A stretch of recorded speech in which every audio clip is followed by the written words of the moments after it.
नमस्कार दोस्तों, आप सभी का लोकमत पर स्वागत है। आज व्हाट्सएप प्राइवेसी पॉलिसी से जुड़ी एक अहम जानकारी आई है जिसको हम आपके सामने लेकर आए हैं।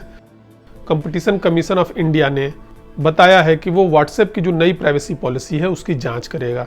ये जांच डायरेक्टर जनरल स्तर के अधिकारी खुद करेंगे और 60 दिन में उसका नतीजा वो लेके आएंगे सामने।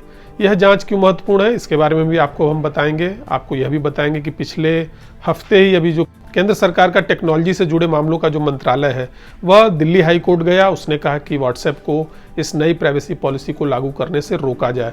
तो यह एक बड़ी अमेरिकन कंपनी और भारत सरकार के बीच सीधे टकराव का मामला बनता जा रहा है।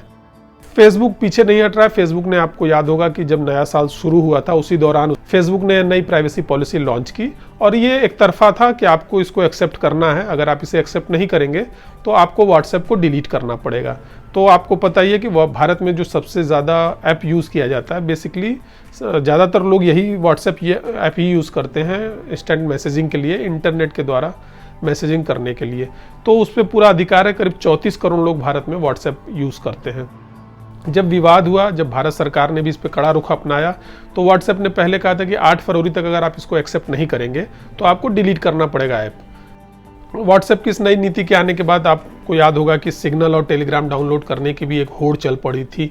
उसके बाद जब इस चीज़ों से घबरा कर या सरकार का रुख देखकर और जनता का जो गुस्सा देखकर व्हाट्सएप ने कहा कि वो 8 फरवरी की जो तारीख है वो 15 मई तक बढ़ा रहा है। कुल मिला के आपको जो काम 8 फरवरी तक करना था, व्हाट्सएप ने उसमें आपको 2-3 महीने का एक समय दे दिया कि लीजिए भाई, थोड़ा दिन और आज़ादी का लाभ ले लीजिए या आनंद ले लीजिए।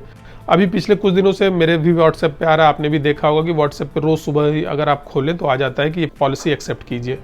तो कंपटीशन कमीशन ने इसी बात को नोटिस करते हुए कहा है कि जो व्हाट्सएप का एक तो मार्केट पे एक अधिकार है, यानी वो यूज़र को मजबूर कर सकता है किसी भी चीज़ को करने पे। दूसरी चीज़ है कि यूज़र के पास इसको रिजेक्ट करने का या इसको मना करने का कोई तरीका नहीं है। यूज़र के पास इसका भी तरीका नहीं है कि हम क्या क्या चीज़ें शेयर करना चाहते हैं या नहीं करना चाहते हैं। हमें कोई विकल्प नहीं दिया गया है।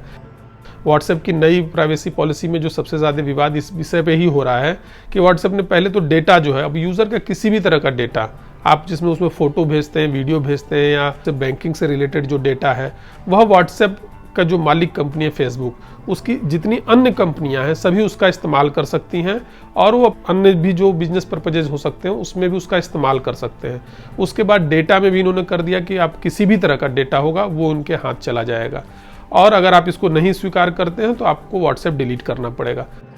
तो कंपटीशन कमीशन ने यही कहा है कि ना आपने विकल्प दिया है और नहीं उसको बाहर निकलने का कि हम नहीं स्वीकार करते हैं, इसके लिए मौका दिया है।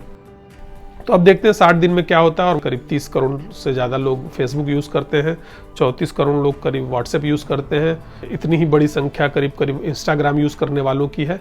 तो भारत की जो जनसंख्या है उसका जो डिजिटल रीच है, जो डिजिटल गैजेट्स या मोबाइल इंटरनेट यूज़ करते हैं लोग, ऐप यूज़ करते हैं, उनका जो सबसे बड़ा वर्ग है उसमें सबसे ज़्यादा अगर किसी की पहुँच है तो फेसबुक की पहुँच है और फेसबुक एक अमेरिकी कंपनी है। तो यह भारतीय कानून जो केंद्र जो गया है दिल्ली हाई कोर्ट में, उसने दिखाया है कि उसके आईटी एक्ट के विभिन्न धाराओं का फेसबुक की जो नई प्राइवेसी पॉलिसी है उल्लंघन करती है। तो यह भारत सरकार के कानून, एक जो संप्रभु देश है उसके कानून बनाम एक tech company, American tech company के बीच में गतिरोध है। देखते हैं इसका क्या नतीजा आता है। इस मामले से जुड़ी हुई ताज़ा अपडेट हम आपको देते रहेंगे। तब तक के लिए नमस्कार।